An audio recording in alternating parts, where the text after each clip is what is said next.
verlief op iemand wat soos lig kom leef. Nie soos die storm wat jou laat bloei het nie. Iemand wat nie vra dat jy vandag moet genees, maar net jou hand vat en saam met jou stil wees.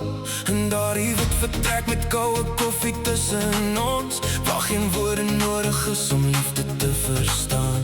Ek het altyd gedink liefde moet vinnig kom, maar nou weet ek, sommige mense breek jou net weer op. Party harte is net nog 'n ongeluk, nog gewoon wat stadig oop bly staan. Maar party mense is die stilte daarna, wanneer al die bloeding eindelik ophou slaan. Kyk my in die oë, sê vir my, sien jy geluk sonder jou? Kyk mooi, moenie wegdraai nie, hierdie is nie vrede wat jy nou sien. Net iemand wat geleer het hoe om stil te huil en steeds aan te gaan.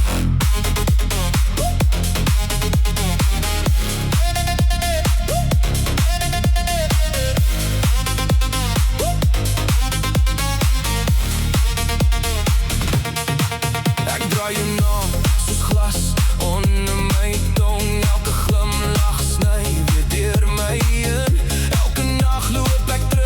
Diezelfde kamer waar jou stem nog teen die mure leef. Ek raak wakker met jou skade langs my bed, al weet ek jy sal nooit weer hier wees nie. My hart klop aan, maar niemand antwoord meer, net die stilte wat my stadig leer verloor.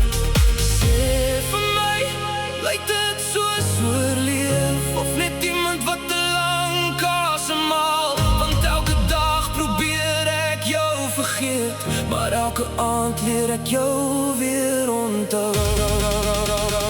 Kyk my in die oë, sê vir my, sien jy geluk sonder jou? As liefde regtig moes genees, hoekom bloei ek nog as ek jou naam hoor?